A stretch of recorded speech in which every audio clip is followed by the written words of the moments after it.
Hello everybody, this is Little Ninja, and welcome back to another episode of Ninja's Empire. And I haven't played at all between episodes, and I logged back in right here where I logged out. And obviously, the first thing I noticed, well, there were two things about the barn. Can you see them? Yeah, there's that. I have to fix that. Also, we need to connect this path up to the entrance of the barn. So I'll crack right on with that because I've got some big plans for today's episode. So the path is in place, and that block is fixed, and it looks much better. And the next thing to do is, in the last episode, I built this cow farm down here. And cows, well, they require breeding. And that is going to take a lot of wheat. So what I want to do in this episode is build a wheat farm. And it's going to be villager powered. It's going to be over here on top of the carrot and potato farms. And I'm going to have to tear down that very nice roof that I just built not long ago. And so what I was thinking was, instead of building, a wheat farm and then building the roof and then building the next farm and and having to build the roof over and over again, I'm going to tear down the roof and just build all the farms that we can build that are villager powered. And then once those are done, we can put the roof back up and leave it there. And actually, I think the only farms left are wheat and beetroot. So the beetroot, actually, no, they both have the same design, using the hopper minecart rather than the villager sharing mechanics.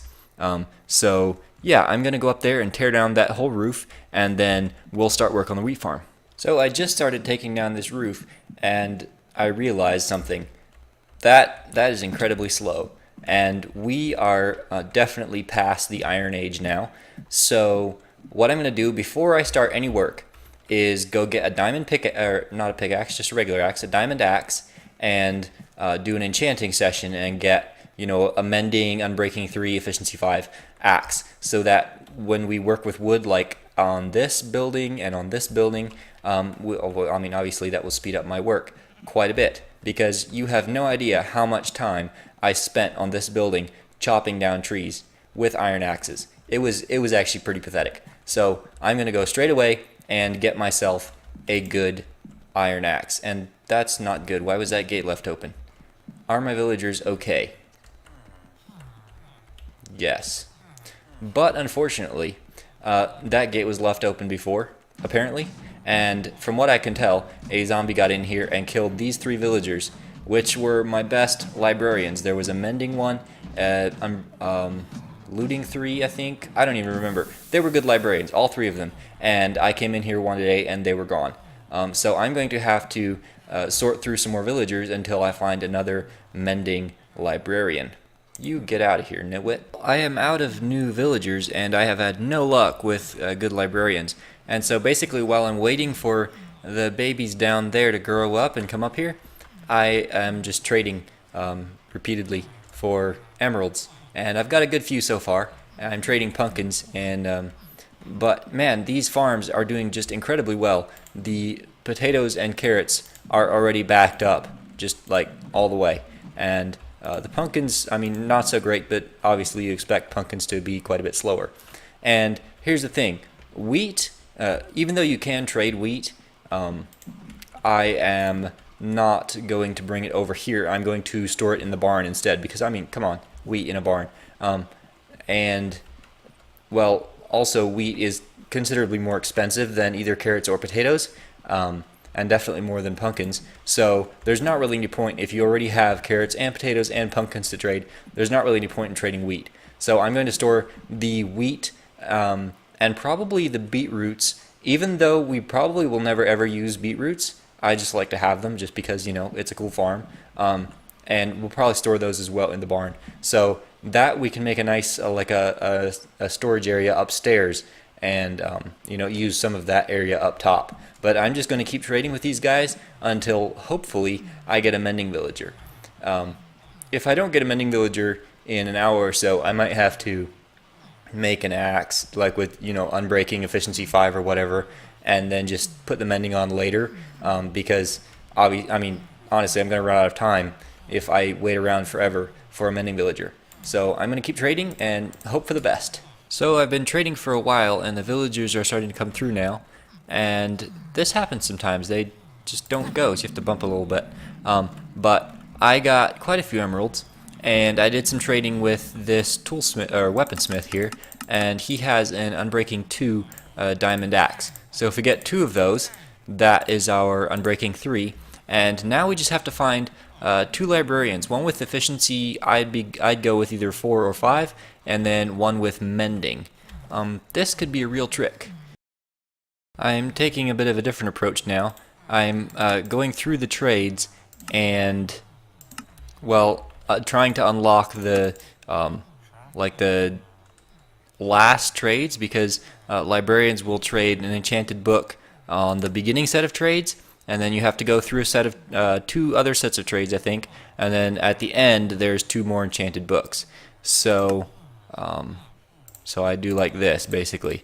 I do a trade, and then he unlocks, or he should unlock, yep, there it goes, and then it goes to the next set of trades, and I trade again, and it should unlock the 3rd set. Let's see. And this is quite a bit more expensive, but obviously it's a lot faster than just waiting for a villager to breed who has mending in the first set of trades. So now we should see an enchanted book at the end, and Unbreaking 3. I mean, it's okay, whatever, but he should have 1 more book. So let's see here. And these books we can get from the bookshelves that we are kind of obliged to trade with the villagers for anyway.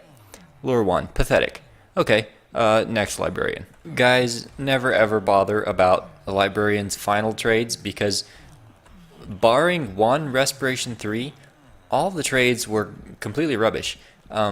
And I was going to say that we can go ahead and not worry about mending right now, but then I realized that we also don't have efficiency of any kind. So at this point I think it's going to be faster if I just go ahead and make a diamond, well, 2 diamond axes, and run all the way over to the blaze farm and enchant them there.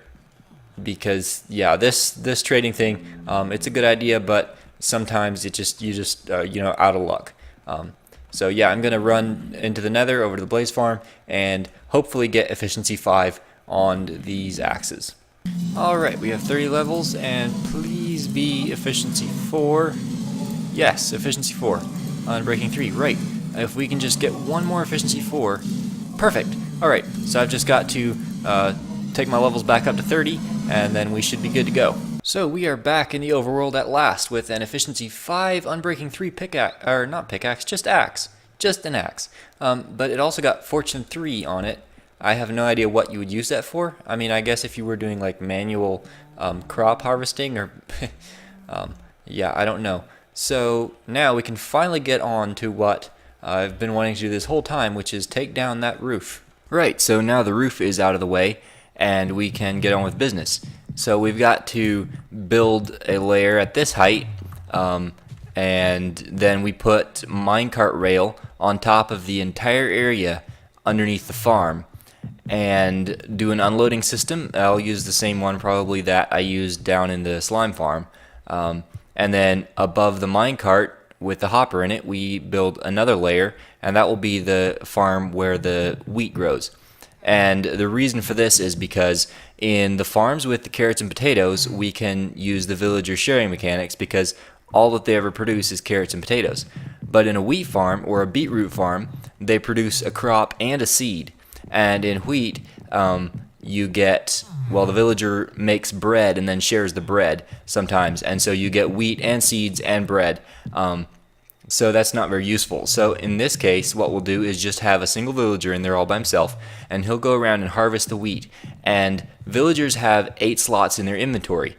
So if we make sure that all 8 slots are full of seeds, he'll never be able to get wheat in his inventory. And so he'll harvest the wheat and replant it, but all he'll ever get is seeds, and the wheat will lay on the ground, and the minecart will go around and pick it up. And then the minecart will drop it off into a hopper, obviously, and it'll work exactly the same way for the beetroot farm. So I've got to figure out exactly what the inside dimensions of this farm below were, and then recreate that in this platform, and then try to get the rails to cover every block. So that layer is in, and the idea here is that every one of these smooth stone blocks needs to be covered with a rail.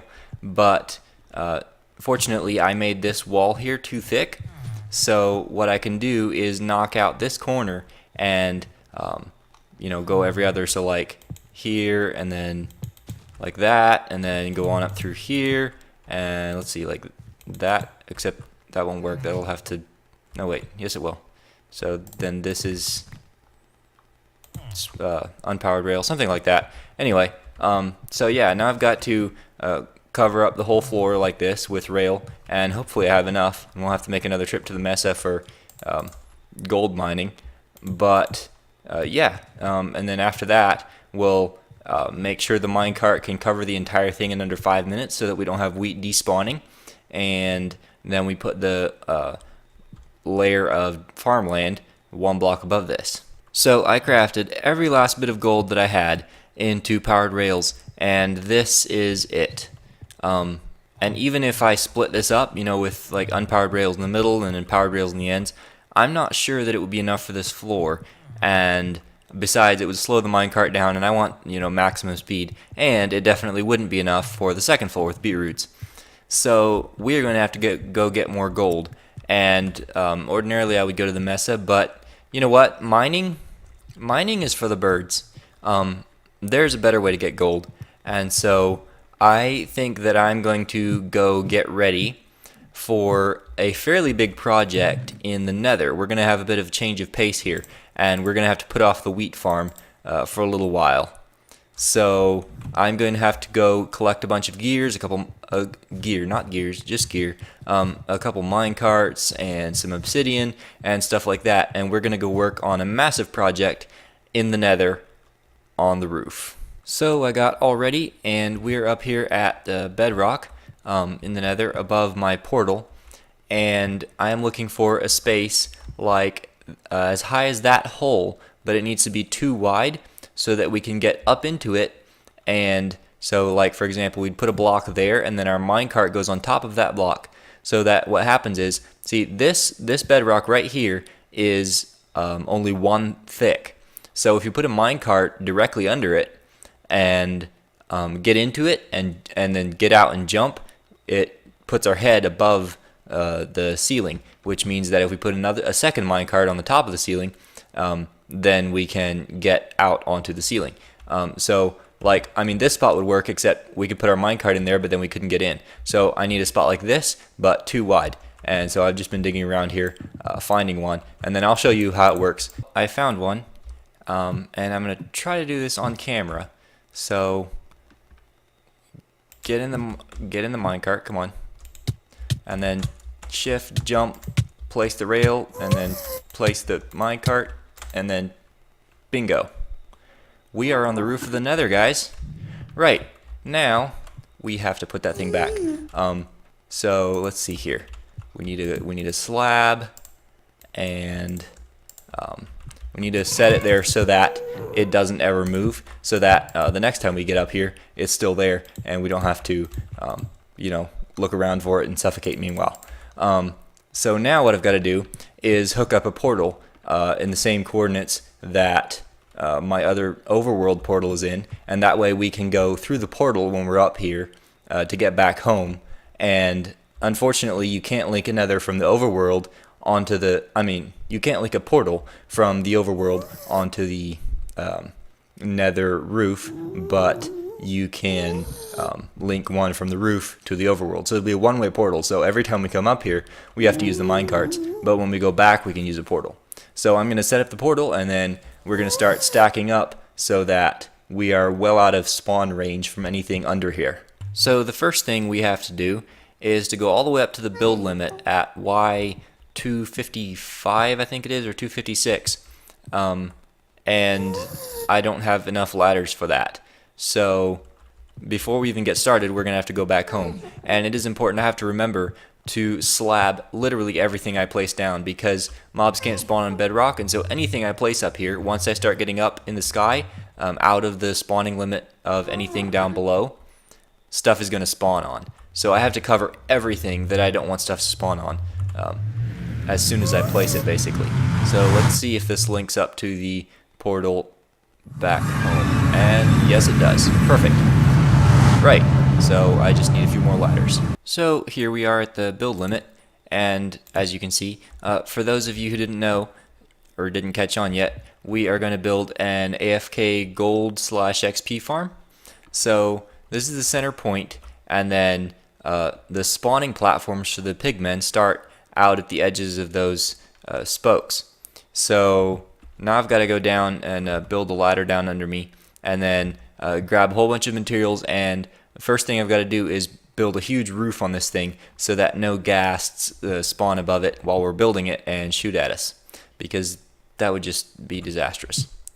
I feel like I'm going to die so much in this project.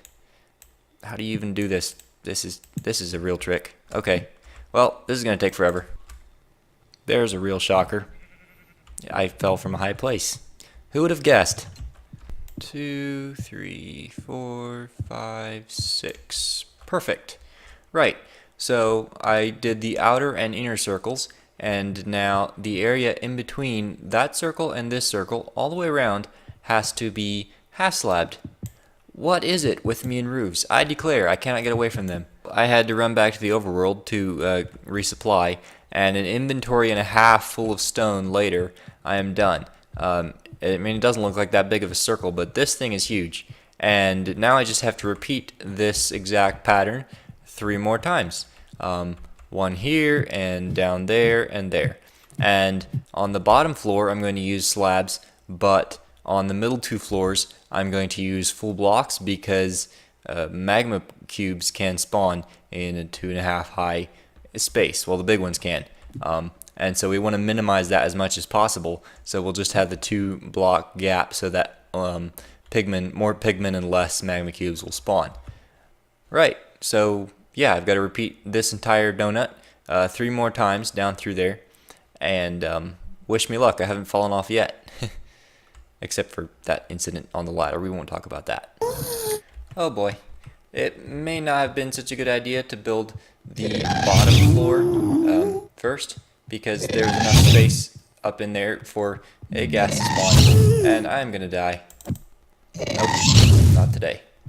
How did I not hit that pigman? I can't believe I haven't hit a pigman yet. Okay, I'm out of here. Run! I so close fell off right there. Oh boy. He despawned.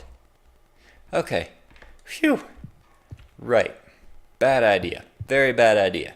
I'm going to start at that floor and then work my way down so that there's not enough space for any more gas to spawn. So I have finished the first layer, and spawn rates up here are just unbelievable. Like, look at all these pigmen. It's ridiculous. And this is just 1 layer, and there's 2 more. So basically the way this works is you hit one and then they get aggro and they all pathfind towards you and fall right through the trapdoors. So we might as well give it a shot. Let's see. Does it work? Wow, that is loud. I don't think any of them can reach me. Yeah, so they basically all just come pouring off of here, and then they should be able to spawn. Whoa, lag spike. They should be able to spawn fast enough that there's always aggro pigmen up here, so that the new ones that spawn also get aggro. And then basically you just stand here for a while until, well, like for now, I can only stand here for 5 minutes, otherwise stuff will despawn down there. But eventually we'll put in like a drop pad with a collection system, so we can just basically stand here infinitely. And the other thing is, when pigmen are aggro, they drop XP, which normally, like on a tricked out farm like this, you would have, oh dear, so they can reach me, some of them, and they're climbing up the ladder. That is not good. I'm gonna die. Yep, there we go. So what happened there was I had the trapdoors right here next to the pillar, and they were running towards me, and basically they were hitting the ladder before the ground, and so they were able to climb up and knock me off the post.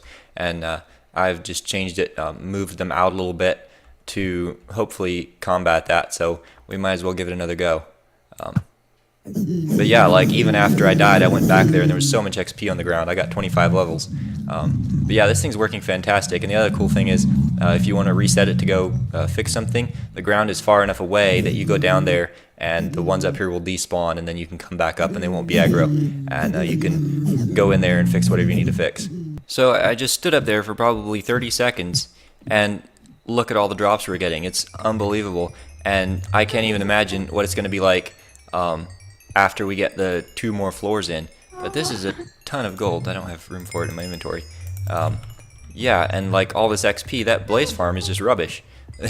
It takes like 10 minutes to get up to 30 levels on that thing. So yeah, I'm going to go ahead and just truck on and build the other 2 floors there, and then I don't think I'll do the advanced collection system for now. I'll just, you know, go up and down every 5 minutes or whatever, because I don't have that kind of time in this episode anymore. But yeah, so hopefully we can get enough of gold here to finish our wheat farm fairly quickly. The second layer is now done, or the second spawning platform, the 3rd layer, is now done, and I counted, it took 50.5 stacks of stone.